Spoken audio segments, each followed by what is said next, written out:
Alright, YouTube community, so if you enjoyed my sarcastic approach to why mechanics hate engineers, because anybody who's worked on a car knows all about the way they engineer the cars today, okay?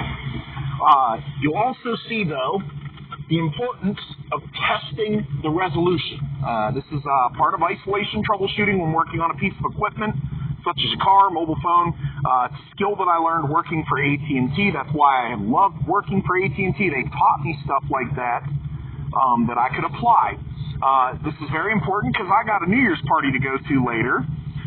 So I'm going to be having to deal with the risk of drunk drivers out on the road and having a headlight out with the extra police that are going to be out to enforce drunk driving laws in Ohio, because where I live, people like to just go out and drink all the time. So New Year's gives them an excuse to double up on that.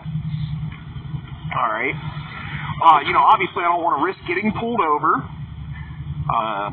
It only took me about 30 minutes to actually put everything back together. So for the first time in my life, it actually took me less time to put everything back together. You can see every bolt and everything is back in place. The headlight is nice and secure. Nothing's going to happen to it. All the plugs are back in place, connected.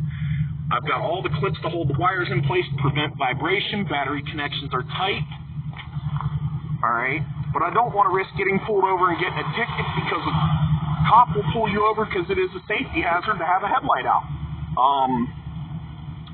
And at the same time, it gives them reasonable suspicion that you could be doing something illegal if I was somebody who actually drank and drove. So, it's just bad all the way around. The cops don't want to have to deal with my stupidity any more than I want to pay a ticket. So all you got to do is, just like any other car, you turn the headlights on real quick.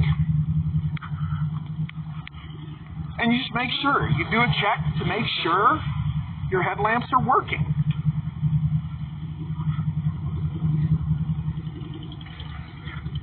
And now we know that the car is safe and roadworthy to drive.